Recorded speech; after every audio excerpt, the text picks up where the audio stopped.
I need you to knock some sense into me. I'm sure you can. Yeah, I don't know. I enjoy listening to you. I don't always agree with everything. All right.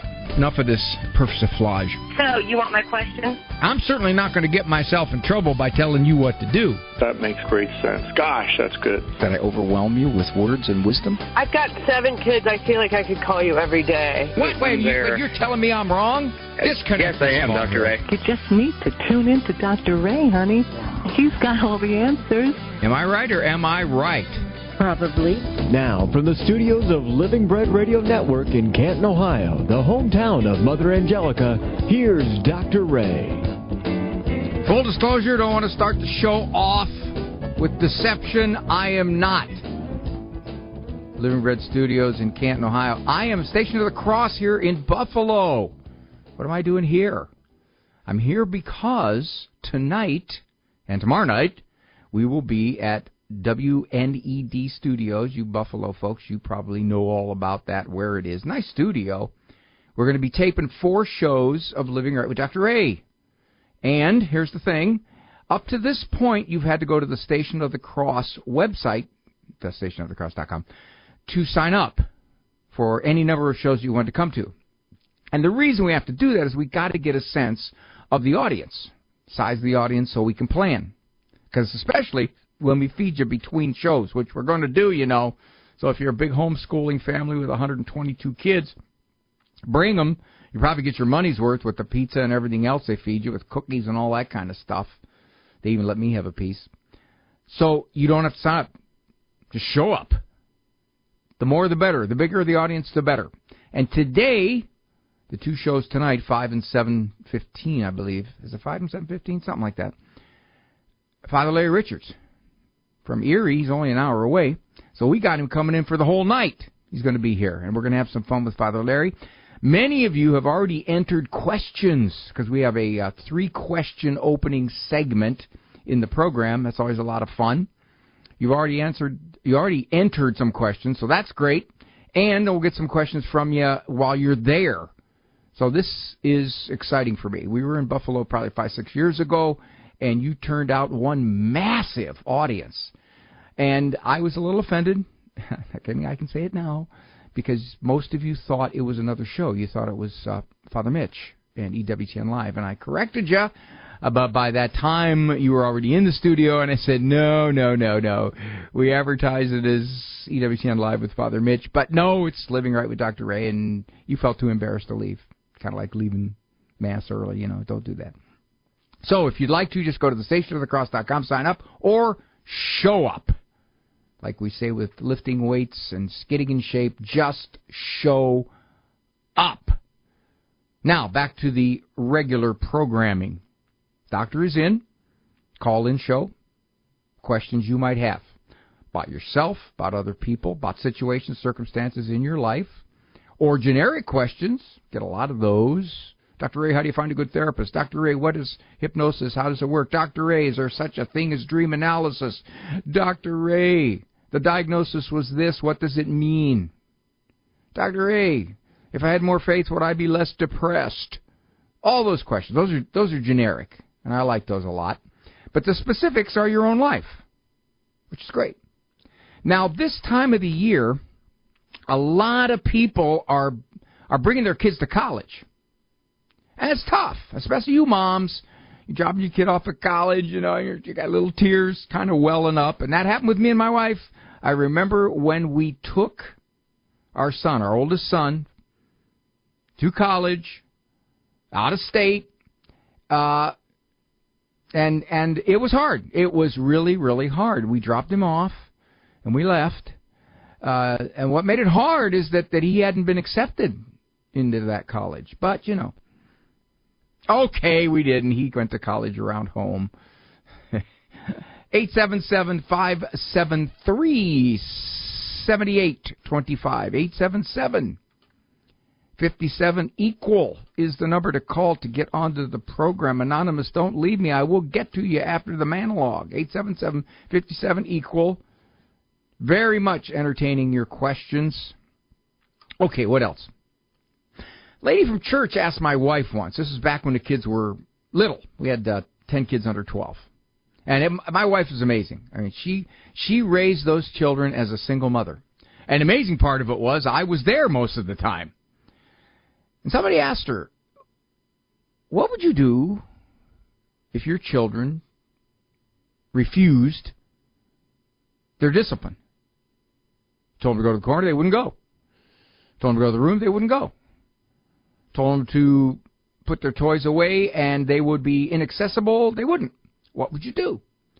My wife said, I don't know. And the woman said, what do you mean you don't know? And my wife said, well, it doesn't happen as they get older. If by the time they're 3 or 4, it doesn't happen anymore. And they said, what? Because they knew my wife meant what she said. Let me give you an example.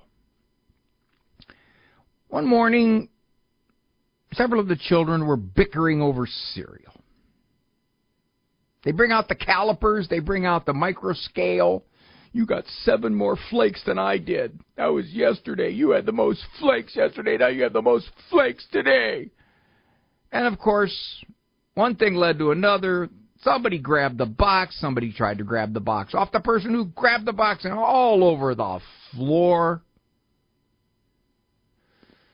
So, my wife decided she needed to do something about any kind of bickering at the breakfast table.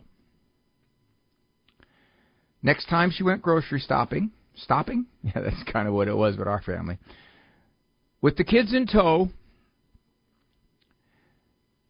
she only put cornflakes into the grocery cart. No other kinds of cereal, just cornflakes. For several months, that's right. Long about month number 2, I was groveling. Honey, please, I'll give you $50 for 1 box of Golden Grahams. $50. $75 for Frosted Flakes. Fruity Pebbles, that's $110. They found out their mom means what she says. They didn't bicker over cereal after that. And when it started, all she did was take a box of cornflakes out of the cupboard and just put it on the counter. Nonverbal communication. She had a technique she used. She called it pull the plug. When the kids were getting kind of rowdy, and when we let them in the house, never let all of them in the house at the same time. Come on, you got 10 kids under 12. You ain't letting them in the house at the same time. Especially not in the holidays, when you got all the lights up and everything. She'd let them in the house, and they'd get rowdy. She'd say, okay, everybody, sit, grab a book. And that was it. Those who didn't, well, first of all, they did. But if they didn't, they were done. They were gone to their rooms. They were going to lose privileges. That's just going to happen. She could pull the plug at any moment's notice. So, yeah, I got to understand why, in fact, my wife could discipline and not worry about total resistance. All right, boy, a lot of great questions up there. A whole bunch. All right, I want to get to everybody best I can. 877-57-EQUAL is the number. I'm Dr. Ray here at the Station of the Cross Studios in Buffalo. And by the way, the only Buffalo joke I know. What did the mama buffalo say to her child as he was leaving for school? Bye, son. All right, you people ain't paying for this, so don't worry. You're not getting my best stuff. This is Dr. Ray. The Wine Palace in Livonia is a proud sponsor of Ave Maria Radio. The Wine Palace is a family-owned business for over 60 years where customers come in for a great service. The 9,000 square foot store includes a humidor, specialty wine room, and a rare and collectible spirits room. We have the largest selection of spirits in the state at the most competitive prices. Ask for one of the brothers, Cliff or Kelly, and thank them for their strong support of Catholic radio. Delivery is available. Please visit the Wine Palace at I-96 in Middlebelt or at winepalacemi.com. Do you own popular index mutual funds or ETFs? If so, you're automatically own shares of companies that conflict with your moral beliefs. Ave Maria mutual funds are managed to conform to pro-life and pro-family values. Long-term investors can invest in the no-load Ave Maria mutual funds. The experienced professional portfolio managers make decisions based on investment fundamentals and pro-life values. You can learn more about Ave Maria mutual funds today at 866-AVE-MARIA or visit AveMariaFunds.com. Hi, everybody. Dr. Ray Guarendi, host of The Doctor Is In, Ave Maria Radio for 20 years. I've been with them. And during that time, I've watched them spread our precious faith to anyone, anywhere. Well, also in that time, their equipment, the equipment that they had is cutting edge, no longer is cutting edge. It's kind of like an iPhone 5. We need your help. We absolutely need your help. Visit AveMariaRadio.net. You're not just donating, you're broadcasting hope. This program is brought to you by the following nonprofit underwriter. Are you longing to hear God's voice? Lord, Teach Me to Pray, the free Ignatian Prayer Series will open your heart to His voice, to the peace you are seeking, and the only love that fulfills the human heart, Jesus. God is calling you to true joy, knowing Jesus personally. Lord, Teach Me to Pray is free. Go to LordTeachMeToPray.com, click on the red box, order the Lord, Teach Me to Pray series now. Go to LordTeachMeToPray.com. I want to beg your indulgence because there are some very poignant questions on that board. I'd like to get to all of them. Some of them are pretty heavy.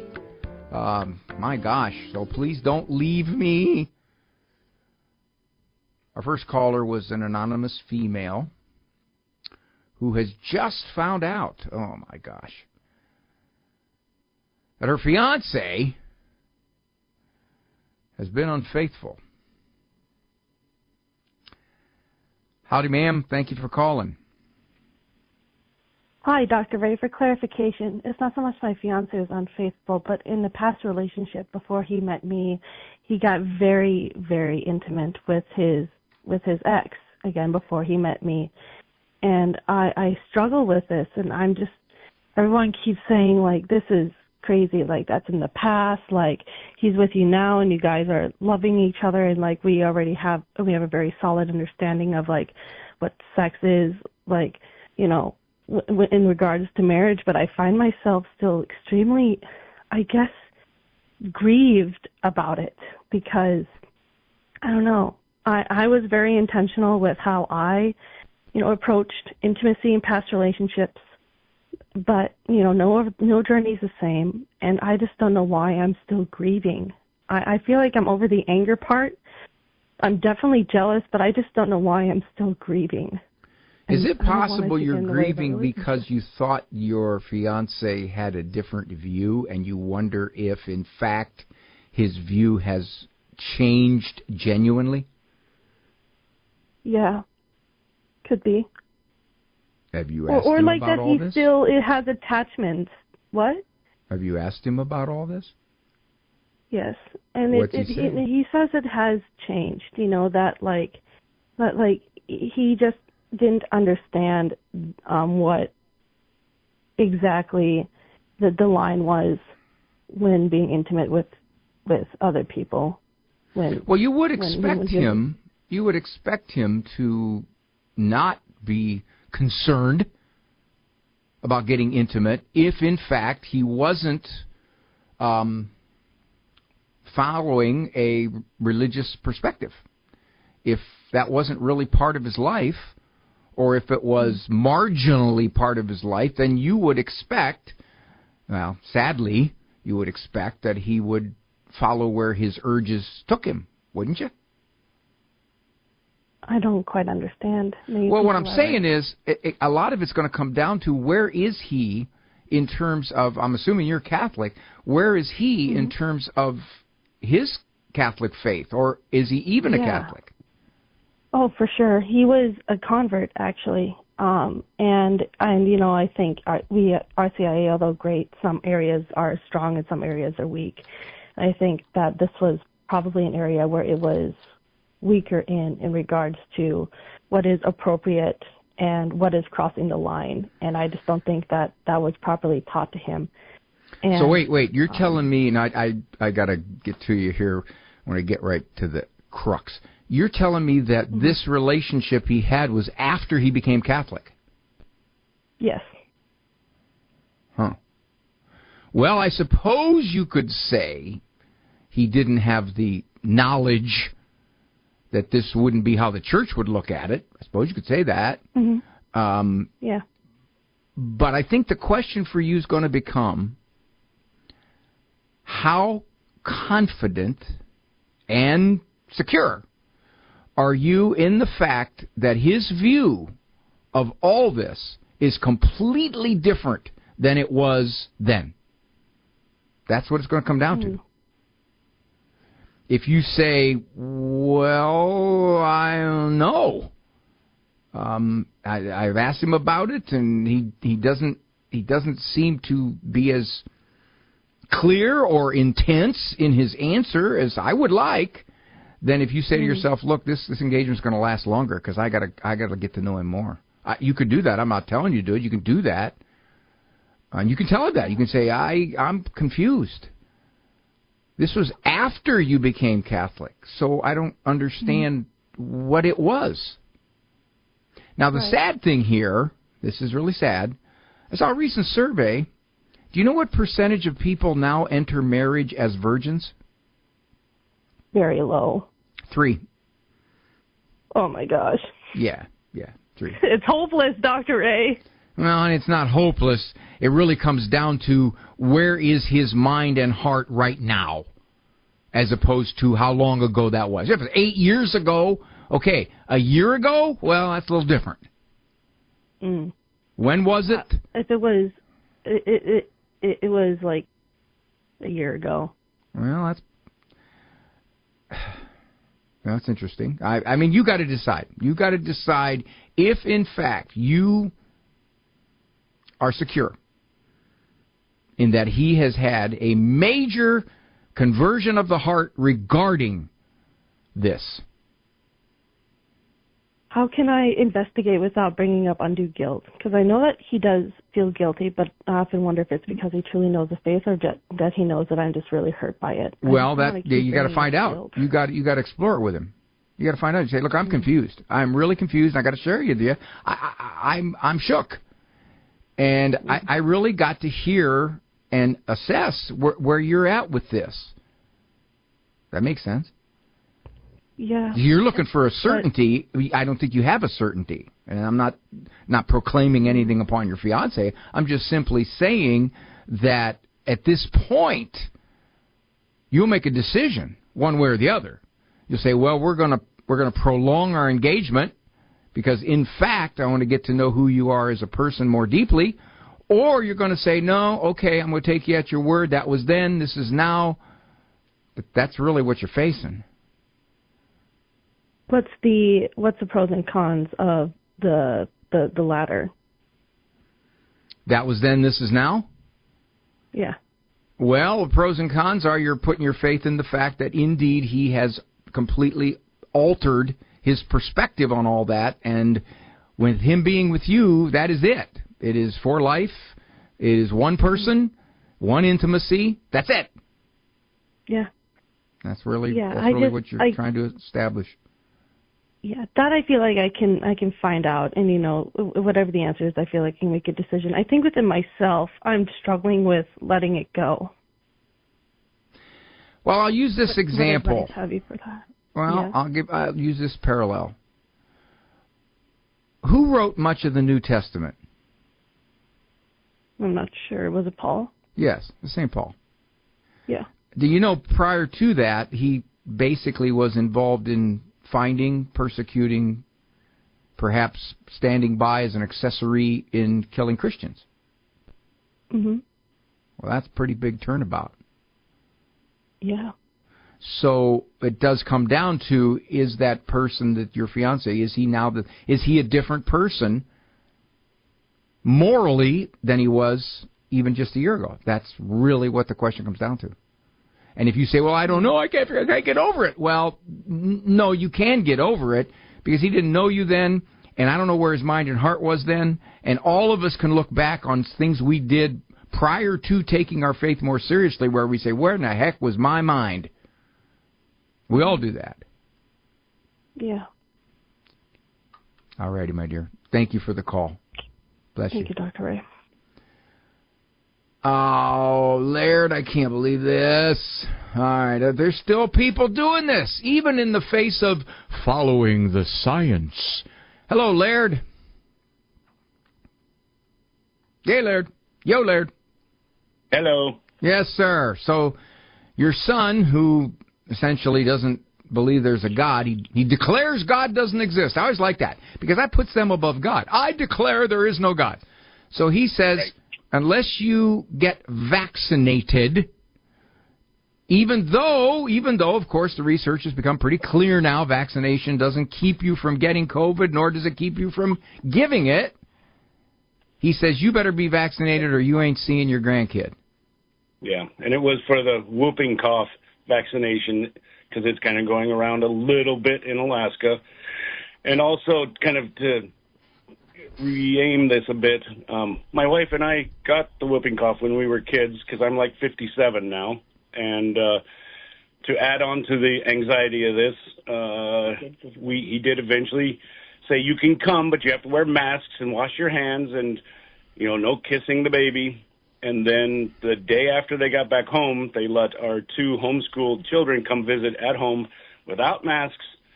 Still couldn't kiss the baby, but they are absolutely no vaccinations whatsoever. But he let them. So we're frustrated and hurt, and we're not, taking it out on the baby, but we're just, we don't want to really see him. I think it might be something deeper than that, Laird.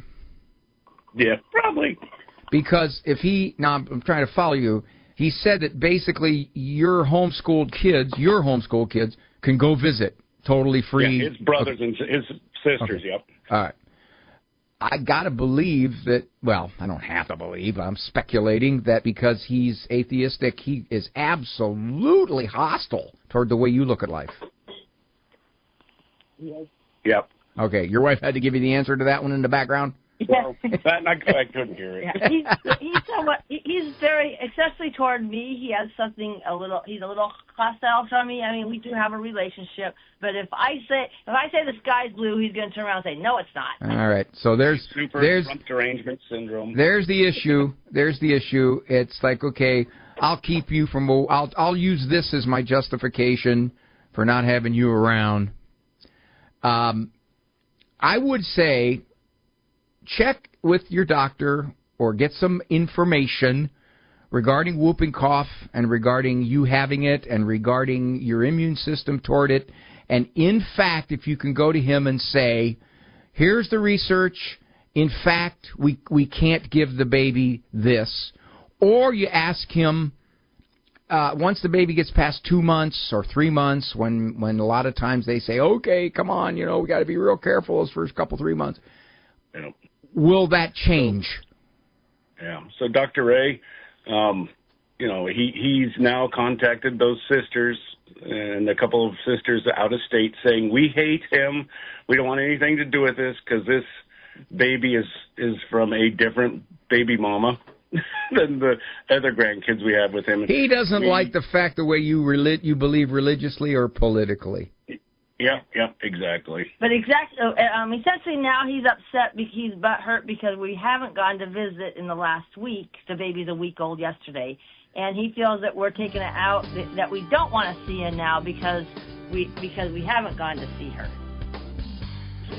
All right, so, I'm going to let you go because I got a bunch of questions, but I'm going to address this on the other side a little bit, so you can listen in, and I'll offer a few thoughts that I hope will be maybe marginally helpful. It's Dr. Ray.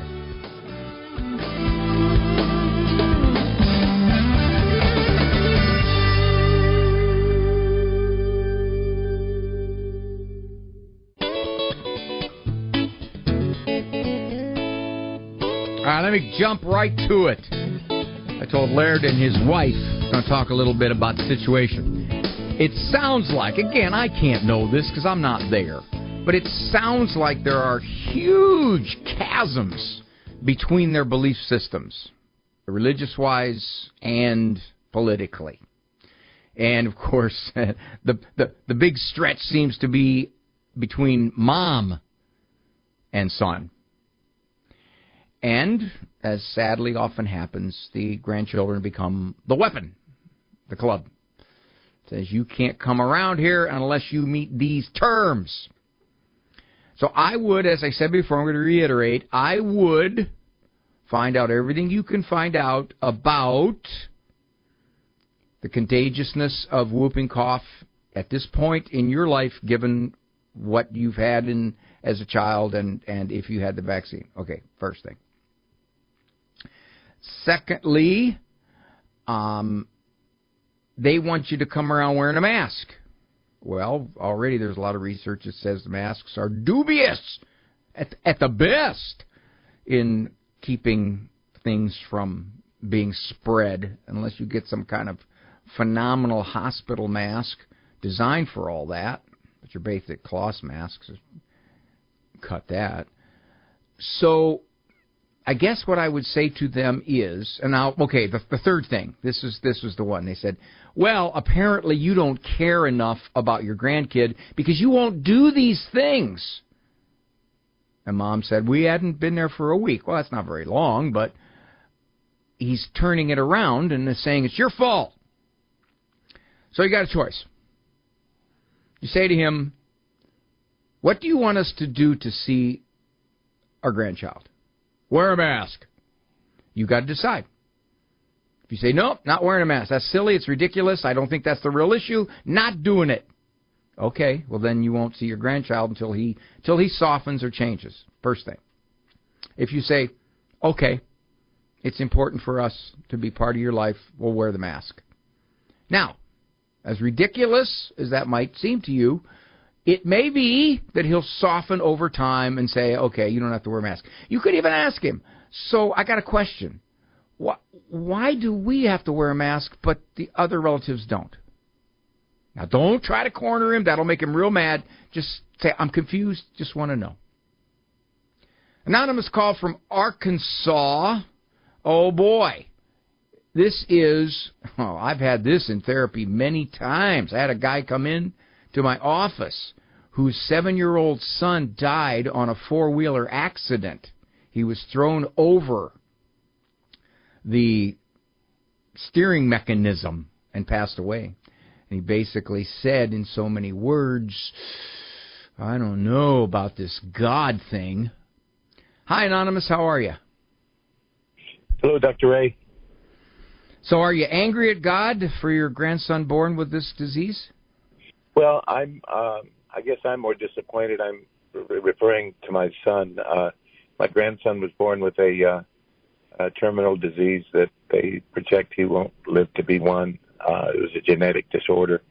I asked my son how he was doing. You know, we've been supportive in every way we could, and being there for him and everything. And he said, Dad, he goes, I still love God, but I'm angry with him right now. That you know, even before he was born, you know, prayer was going out that everything would be fine, and prayer changed and everything once he was born, and they had some difficulty unrelated to the genetic disorder, and all along a lot of devout people praying, and so it's just kind of hard to process right now, and he said, he goes, I still love God, but I'm angry with him right now, and I was just hoping maybe you could help me through that, because to be honest with you, I feel a little bit the same way. Well, for him to be angry at God, he's got to basically say God either caused this or allowed it. I think it's more allowed. I've always been confused, my friend, because I got to believe that you and your son know people, a lot, who have had this kind of tragedy. Either the death of a child or a serious illness in a 19-year-old or a car accident that disabled somebody. And did you have the same level of anger at God that you do now? Probably some, but not to the same degree. Right. This is more personal, obviously. Right. Exactly my point. When it happens to us, then we feel like we were betrayed. I can look all around me and see massive misery, serious tragedies everywhere. And yet, if it happens to me or one of my loved ones, that's when I react. So I think that says something about me. Okay? It's like, okay, if it happens to everybody else, it doesn't affect me emotionally, but if it happens to me, it affects me emotionally, and then I'm going to say, God, what's with you? What are you doing here? We had all kinds of prayers going up to you, and you ignored them.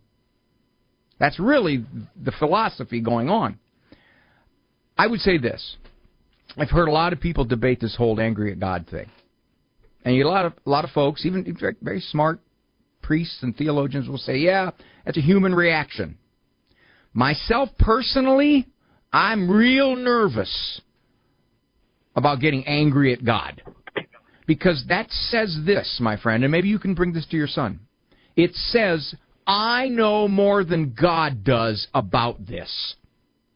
This is not the way it should happen.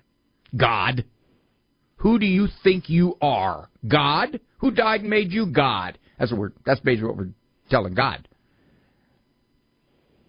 Yeah, I don't want to say that to him. But is there any way to help him through? I'm sure that's just a temporary phase going through, but is just any way to help the process along toward healing of these feelings, and they yes. still love their baby, obviously, and they're with them all the time and singing to them. And I would say this: tell your son, we don't know everything. We do not know in the overall scheme of things where this fits. All we know is what we see now. I said something, oh boy, I said this and I got excoriated from an email, about as bad as I've ever been excoriated. They basically said, you need to apologize or get off the air. That's what they said. And here's what I said. I said, when this kind of tragedy hits, and I'm not saying this is my belief, I'm just throwing it out as a possibility. And in the email they said, you don't even throw that out as a possibility. That's cruel and evil and awful and terrible. I said, this little guy, this little grandson of yours, is going to go straight to heaven. Absolutely straight to heaven. Now, I'm not saying, oh, goody, he's ill, he can die before one. No, I'm not saying any of that. But he is going straight to heaven. So, at some level, there is a consolation. Stay there, my friend. I will be back. I'm getting cut off. These questions are so poignant. I'm getting cut off because I'm rambling.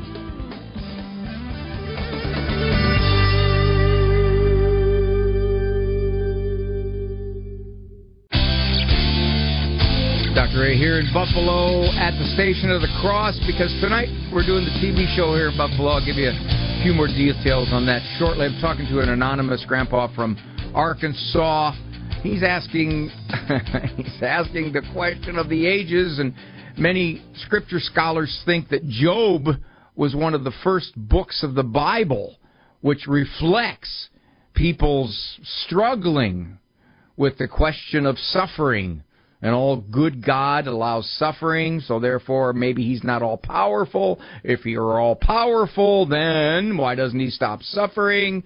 And Grandpa, his grandson, was born with a terminal genetic disease that may not live past the age of 1. And, of course, the son says, I still love God, but I'm just really struggling with him right now because I'm angry at him. You still there, sir? Yes. Okay. A couple of things. To reiterate the one point, I said we typically get angry at God when it happens to us. And we can look around us and see the exact same thing happening to somebody else. And even though we might question God, we don't have that same intense emotional reaction. That's one. 2, be angry at God basically means I know more than God. I know some people are going to argue with that, but that's logically what follows. Because I'm saying, God, I don't understand you, and what I understand here I don't like. So therefore, straighten up. Okay, it seems to be the case. 3, maybe it will help your son to say, we really don't understand this, but we do know that part of our belief is that somehow, some way, God finds a way to bring good out of things for those who believe. It would seem to be impossible to see what good could come out of this. However, I think about this, my friend. You know, I don't love anybody on this earth more than I love my wife. And if my wife were to pass away unexpectedly, I'd be devastated. But there would be part of me that would say, I believe, given the way she's faithful to our Lord, she'll be in heaven. And I can only be happy for her.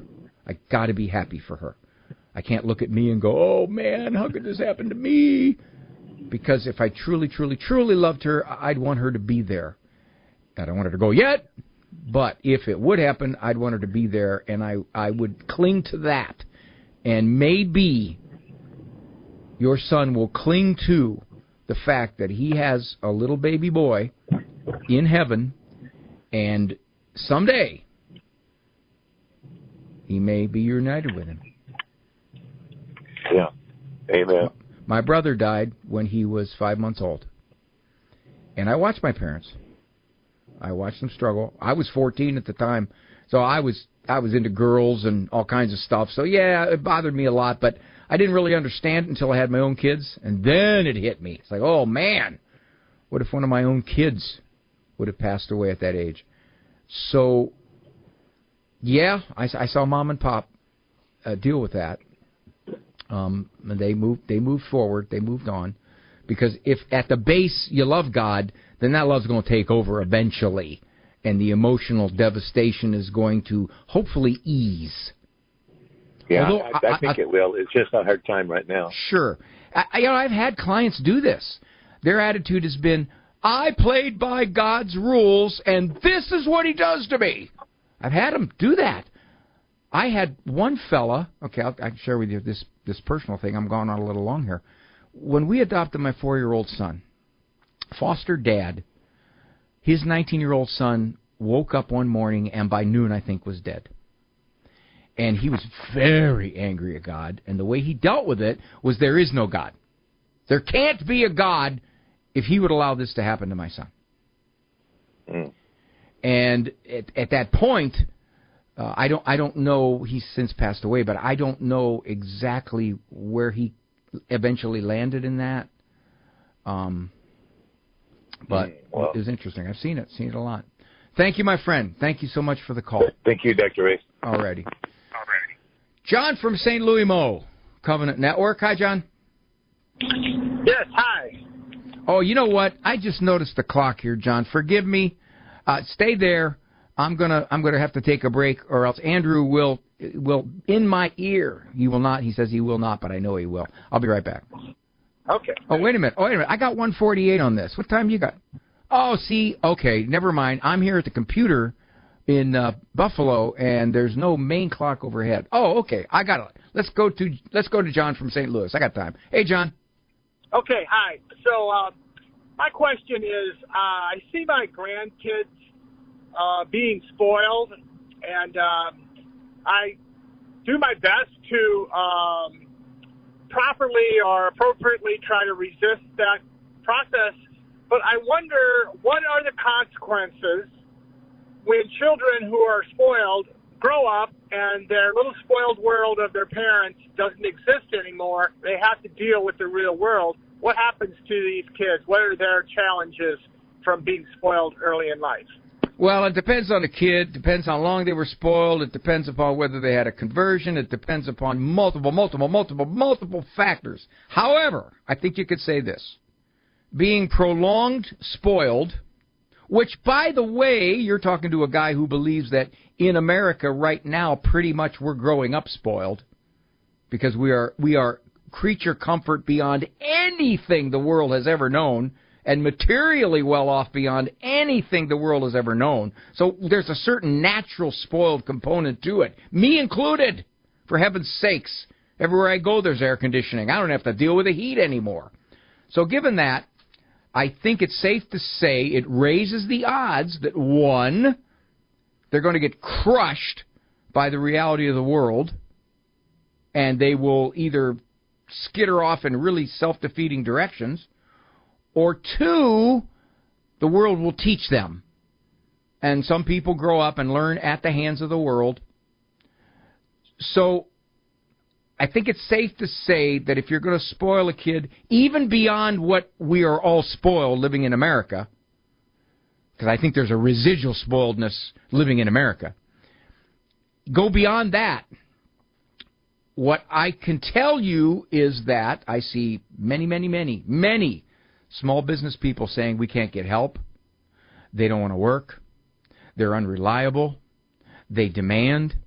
That's relentless, just relentless. So even at that level, even at that one variable, the spoiledness shows up. Two, you see an awful lot of I want it now. And I'm not going to be frugal with my money. I'm not going to save because I just want to live up to the way I want to live, and I'm going to do whatever I have to get what I want. And I always say this. I say, you got a spoiled kid who comes from a decent family.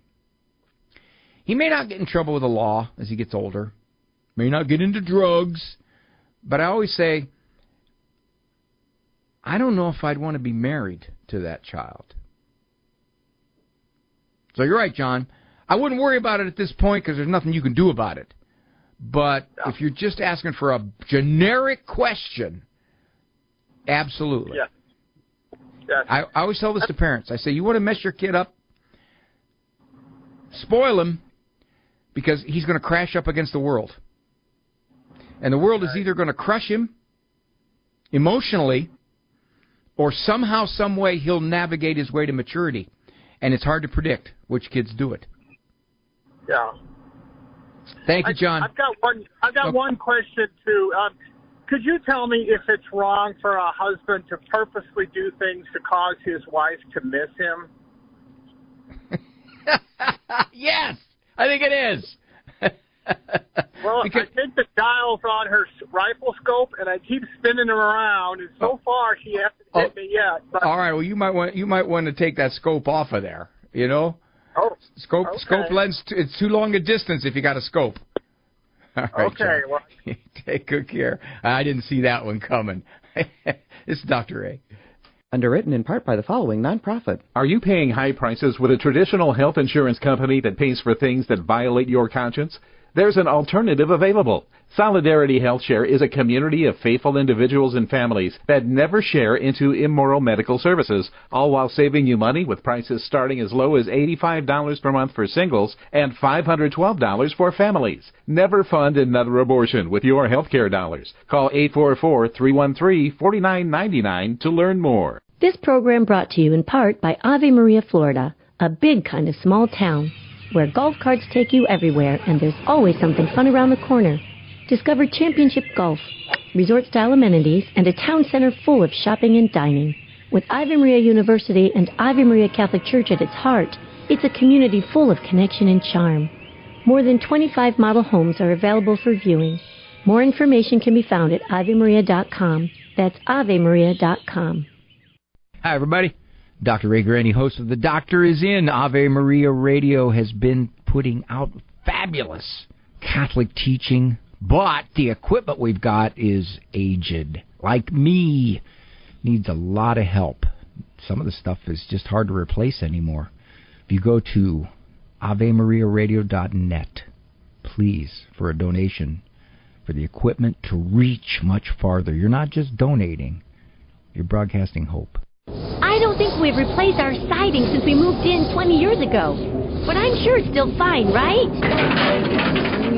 Better call Mighty Dog Roofing of Ann Arbor. Damaged siding can cause mold buildup and weaken your home structure.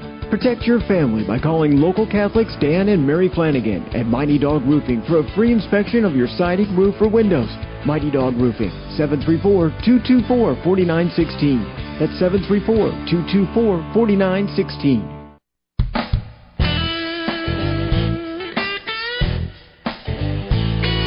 Alrighty, last segment here from Buffalo. Quick re-up announcement. Tonight, WNED Studios in downtown Buffalo, we are taping 2 episodes, tonight and tomorrow night, of Living Right with Dr. Ray, the TV show. Season number 15 just beginning. Father Larry Richards is going to be there the whole night, God willing. We're going to have some fun there and fun with the audience. If you'd like to be part of that audience, show up. We usually have a sign-up at thestationofthecross.com just to give us some idea of the numbers, what kind of food to buy in between the shows. But you can just come in. It's a big studio. We can have up to 200 people there. So I think I'd be delighted to give you this last invitation. Catherine has been waiting patiently all the way from the get-go. Hi, Catherine. Hi, how are you? I'm fine. Tell me about these nightmares. My 4-year-old has been getting some pretty bad nightmares for about maybe 2 or 3 years. Wow. He's a pretty sensitive kid as it is, but they're very, very, graphic nightmares. And I was wondering if you had any advice. I also struggled with nightmares as a child. Mine were more repetitive, like the same nightmare. It helped me to just pray and ask God when I was old enough to understand how to do that, to take the nightmares away, and that worked for me. But it is not working for my son, so I didn't know if you had any advice. How do you know, Catherine, that I could do to help him? Okay, so you go back 2 or 3 years, that puts him back around 1 or 2. So how do you know they're graphic? Can he verbalize it? Yes. Like I guess he's 4, but he's getting close to 5.